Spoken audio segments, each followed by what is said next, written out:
All right, let's go. Ooh. Ooh.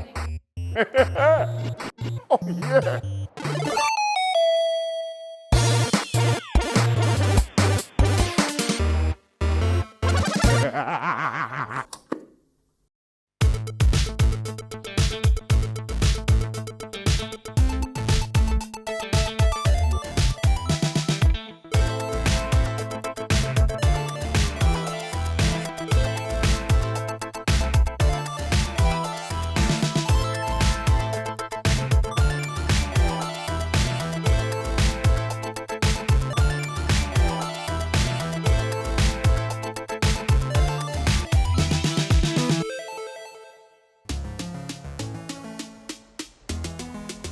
Hello and welcome to the 2024 BAFTA Young Game Designers Awards. I'm Inel Tomlinson and I'm thrilled to be back once again as your host for my favorite award show of the year.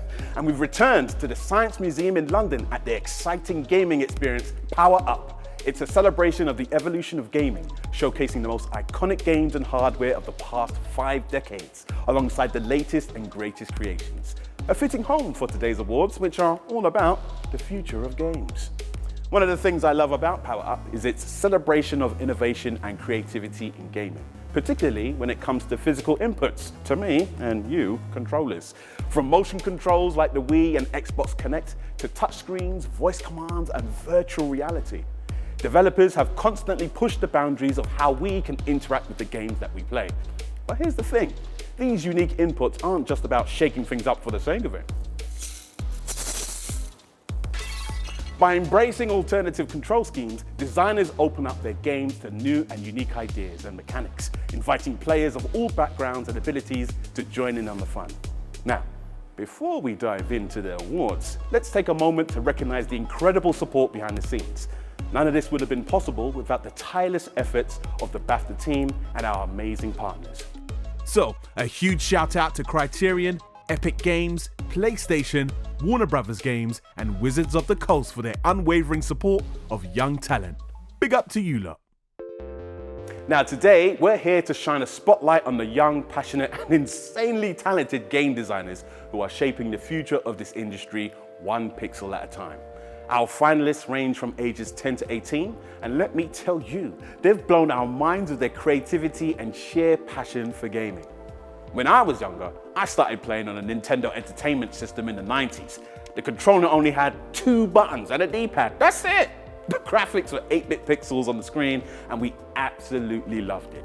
Gaming was fun because not only were you playing with your friends, but you had to use your imagination to interpret what the game designers were trying to convey. As this was pre-internet, like most of these consoles here, yeah, I'm that old, constructing games used basic and assembly computer languages that weren't easily accessible or intuitive to learn. Today, we have a wide array of different game engines and design applications like Unity, Godot, and Unreal Engine that anyone with a computer can use for free. These are the same tools that many of the massive studios use. You can even start designing with game engines like Construct and Scratch, which can be used within browsers like the one you're using to watch this. Let's hear from some of the finalists about what inspired them. All right, let's go.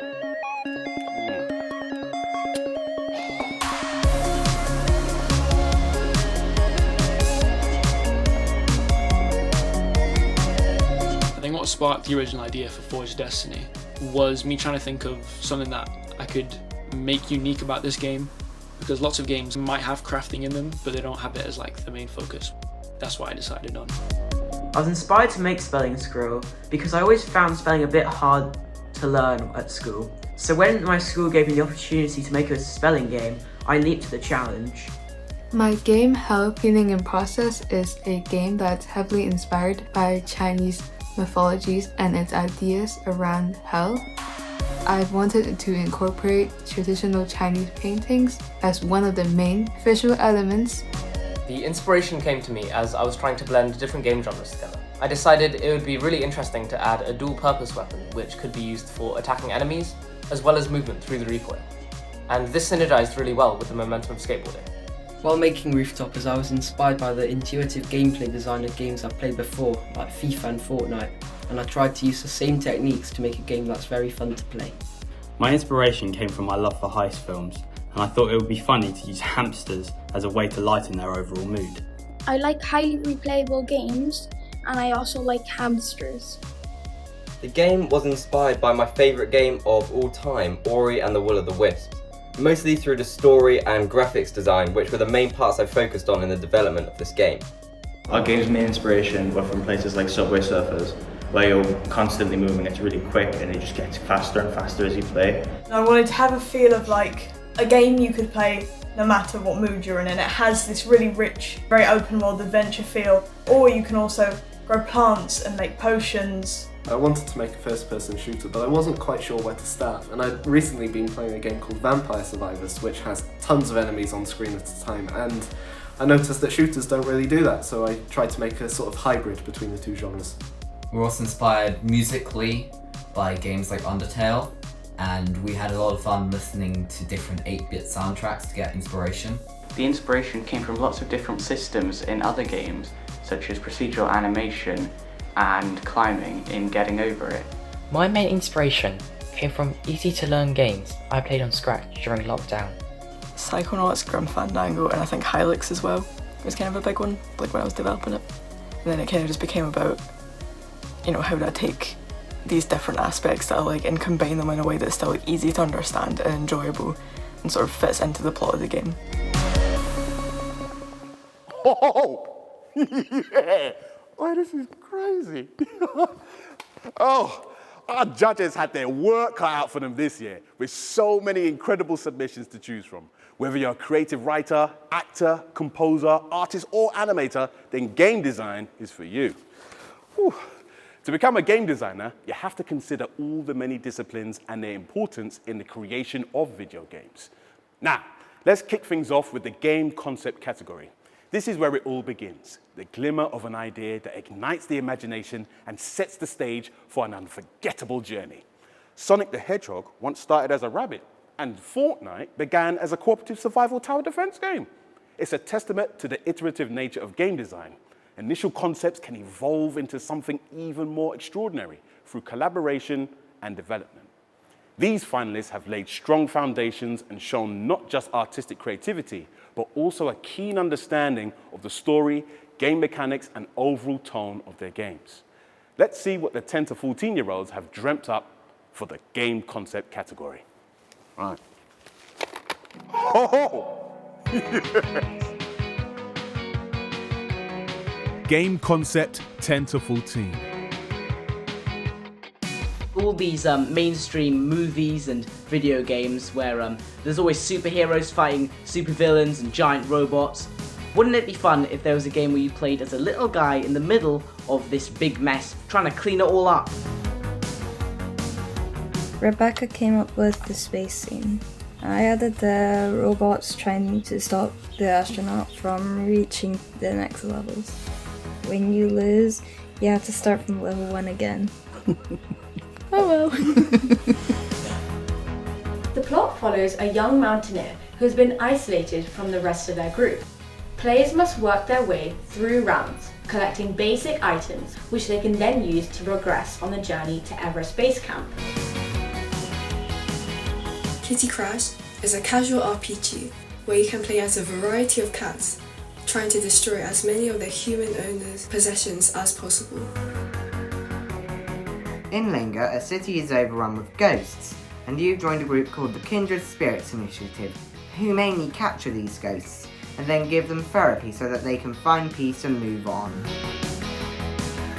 The game is about living in a house where kids leave the lights on in each room and the parents switch them off every time. It's the residents' time to see if parents or children win.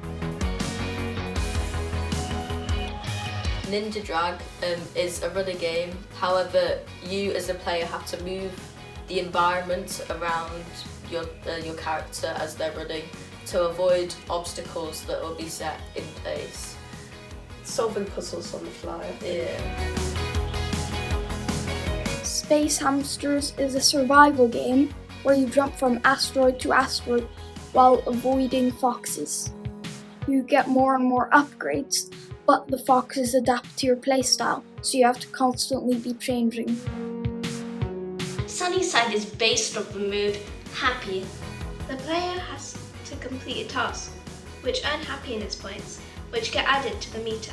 We also wanted our designs to be simple and unique, but also detailed at the same time. Our game's a supermarket game where you race against other players to get items from each aisle. The biggest challenges we faced were the drawings because, as you can tell, we're not all artists.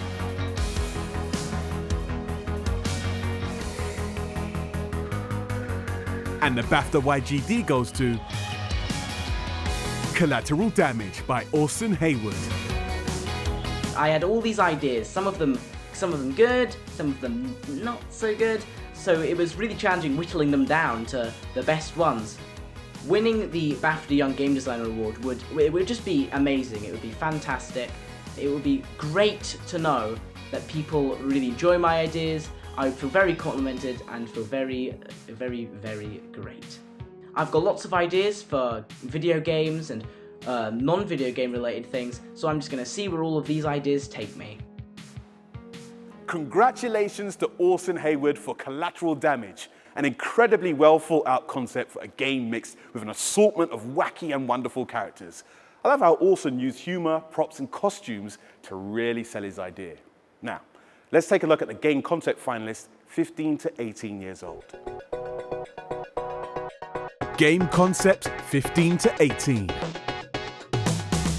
In my game, Caught in the Cogs, you play as Asme, a young engineer who can create mechanical creatures to help her through puzzles, while she explores the world and goes on a journey to find her missing lover. You play as Steel, a blacksmith who comes from a family who have a long history of smithing, delving into the caves around the village, defeating creatures made out of rock, then using their materials to forge items and then sell them. Hi, I'm Max, and my game is Hamster Heist: The Big Score. The game is a 4-player co-op game where you and your friends team up to pull off a robbery on the cheese bank. My game is a rhythm action game featuring our main character, the cleaner in hell. Only way back from hell is to defeat different spirits and demons using music, of course.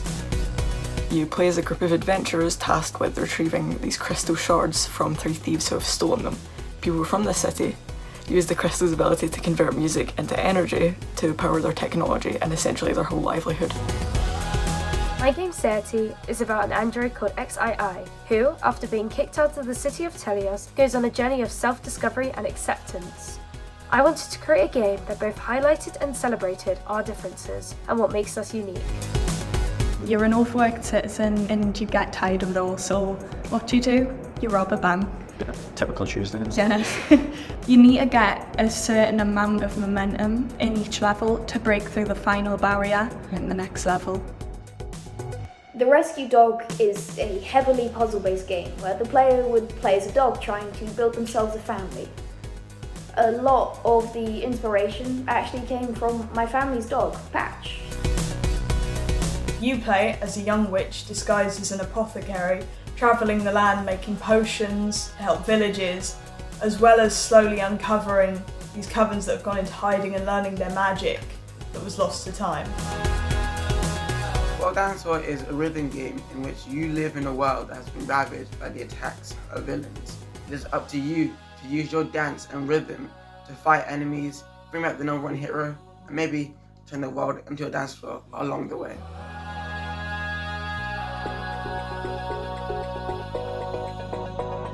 And the BAFTA YGD goes to The Whispering Wilds by Tallulah Martinez. I wanted to make something that I would want to play. A lot of what I do is art. I'm not very used to coming up with the concept for a game from scratch and working out how to do the spells, how I wanted brewing to work, the different unique mechanics of the game that aren't in other games that I'm aware of. I'm really excited about being nominated, and it means a lot to me to be nominated for an idea that was completely mine. And I think if I get the opportunity to, I'd really like to continue with the game concept. I'm quite happy with what I've created so far, and I think there's definitely more I could add and work on to it, and more artworks I could do to better get the idea across and display it to other people. Congratulations to Tallulah Martinez for The Whispering Wilds, an open-world concept in which you play a witch in disguise, looking to discover the lost covens whilst helping villagers along the way.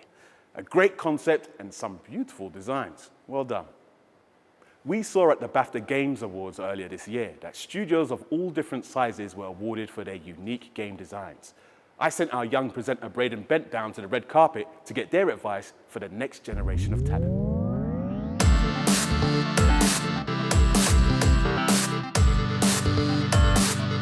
I'm here on the red carpet of the BAFTA Games Awards to meet some of the designers of the best games of the year.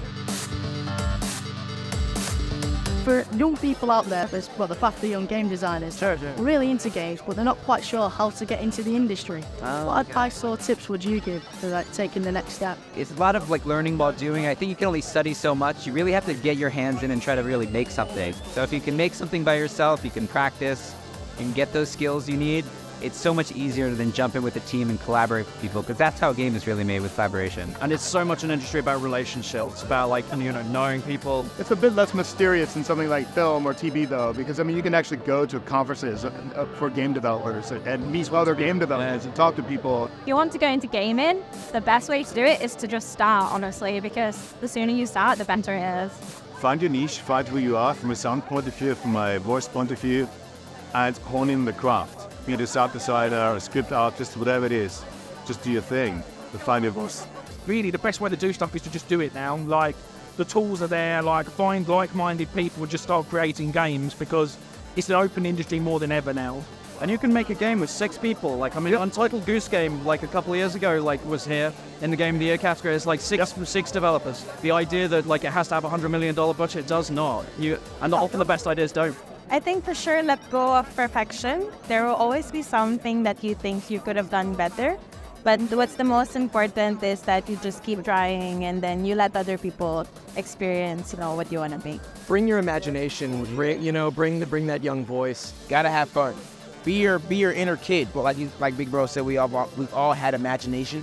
So you just bring that imagination out, bring your inner kid out, and then you're gonna rock. If that's something that you love, go for it. Wow, invaluable stuff. Thank you, Braden. Now, let's move on to the game-making category. These young game designers aren't just players.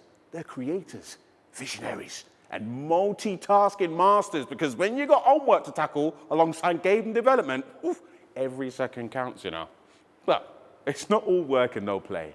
Our finalists have also mastered the art of fun, injecting their games with creativity, humor, and a healthy dose of imagination. They've honed their skills in a variety of disciplines, proving that when it comes to game development, versatility is a key skill. Here are the finalists for Game Making 10 to 14. Game Making 10 to 14. Car.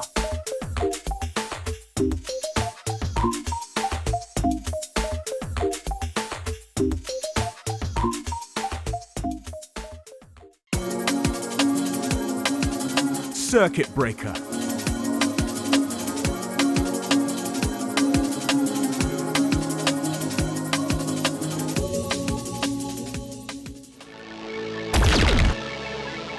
Cosmic bird.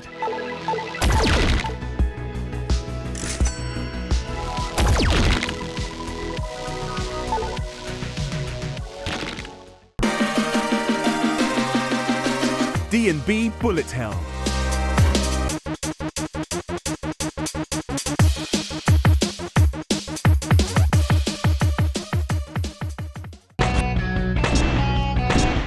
Robo Rogue.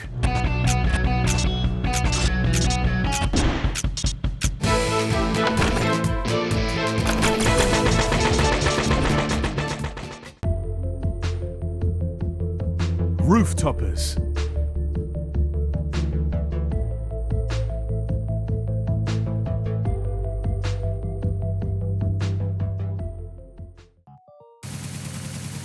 Shetlander.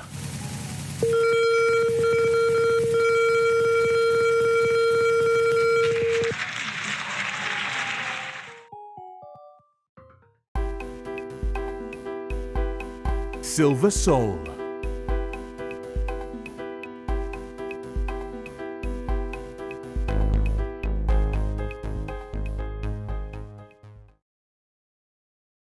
Spelling Squirrel. Conscious. Please spell conscious.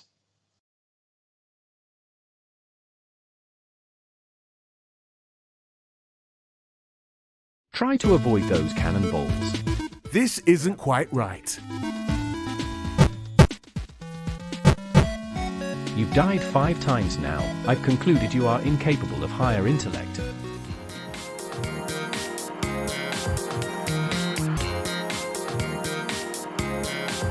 And the BAFTA YGD goes to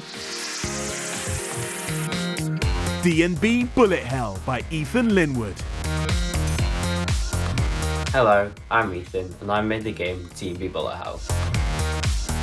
The inspiration for my game came from a variety of rhythm games, including drum and bass and bullets by RC.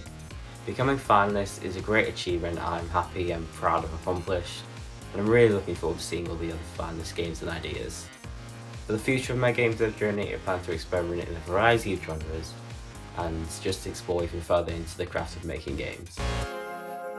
Congratulations to Ethan Linwood for D&B Bullet Hell, an entrancing rhythmic game which also includes a smartly designed tutorial to help players get to grips with the mechanics. It's got the potential to expand endlessly with new music tracks to master.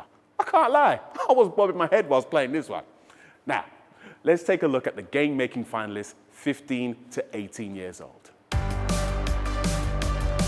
Game making, 15 to 18. Barn.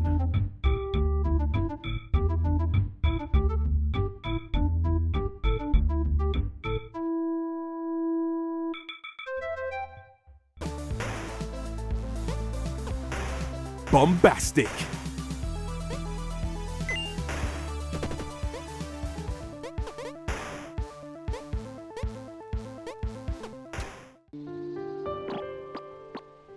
Carrot catcher.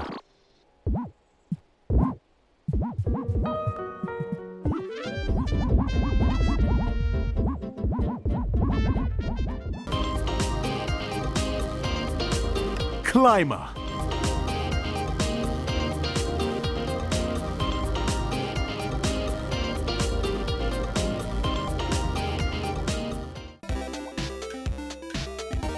Crack the egg.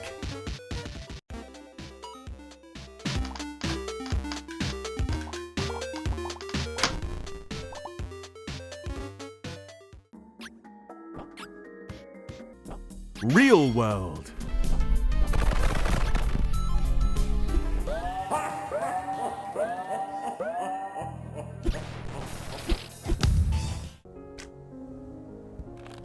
Soul archer.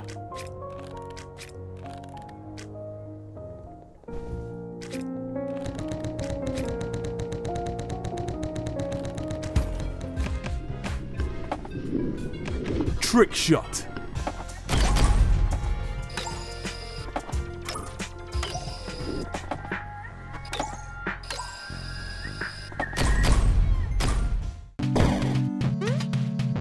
Unplugged.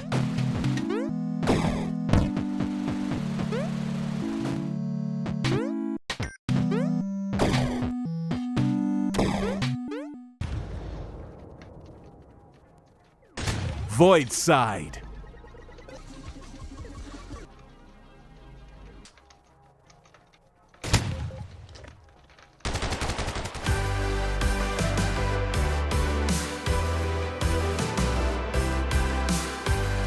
And the BAFTA YGD goes to Unplugged by Dan Ragg. So my game is called Unplugged, and it's a puzzle game where you're a plug who's always connected to a battery by a wire. You can put the battery on sockets and then wrap the wire around conductors to turn on electronics like doors or fans, which you then use to complete puzzles. Winning a Young Game Designers Award is a really great opportunity to make some connections in industry, and also a good chance to get some feedback on my skills and be able to improve as well. There's a lot more to the idea than I've explored in the game so far. I've got a lot of ideas that I'd like to add further time. Well done to Dan Ragg for Unplugged. This cleverly designed puzzle game puts you in the shoes, or rather, the prongs, of a 3-pin plug navigating through a series of smartly crafted puzzles to, well, plug themselves in. With over 20 levels, this game will have you scratching your head. And I'm sure Dan is cooking up even more puzzles as I speak. Congratulations, Dan. Well done. Our winners will feature alongside our previous finalists here at Power Up. They'll have pride of place right here in the center for thousands of people to come and play. I mean, imagine having your game showcased right here next to the VR section and the snack stall. Jelly! Incredible stuff. And to all our finalists, you have put in a tremendous amount of effort. I can't wait for you all at home to try these titles out for yourselves. If you've been inspired by what you've seen today, then check out Young BAFTA on BAFTA.org. And there's also a dedicated Young Game Designers website if you want some tips and tricks for when you go to apply for the next year's YGD competition, which relaunches in November. You might also want to come along to our YGD showcase on the 7th of July at BAFTA's HQ. You'll be able to play all the finalist entries you've seen today, mingle with like-minded individuals, and learn more about the game industry. Just head to ygd.bafta.org and sign up for news and alerts. Ooh, and keep an eye out for posts on @BAFTA Games X account. Well, that's it for today's awards. But remember, stay inspired, stay creative, and hopefully I'll be seeing some of your entries next year. All right, let's go. Oh, yeah, there's chilies. There we go. All right, watch out for the chili. Yeah. Oh, Sam, you can munch over people. Oh, how did you get that?